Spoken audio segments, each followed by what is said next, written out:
নাম ধরে বলবে। ওকে ওকে। হ্যালো দিদিভাই, তুমি জলের মধ্যে ভিডিওটা বানিয়েছো, ওটা কে বিল নাকি নদী? নদী বলে তো মনে হচ্ছে না, ওটা নদী, গঙ্গা নদী। ওইটা গঙ্গা নদী গো দাদা ভাই। এখন অনেকটা জল শুকিয়ে গেছে, কোনোদিনও জল শুকোতো না, কিন্তু এখন 3 বছর থেকে জল শুকিয়ে যাচ্ছে, অনেক দূরে মানে জল চলে যাচ্ছে, মাঝে মাঝে চড়া পড়ে যাচ্ছে, এরকম হয়ে যাচ্ছে।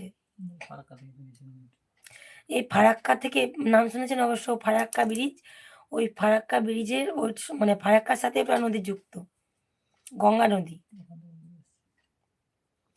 ফারাক্কার সাথে ওটা, ফারাক্কা গঙ্গা নদী আছে না, ওই তো 108টা গেট, ওই নদীটার একসাথেই আছে।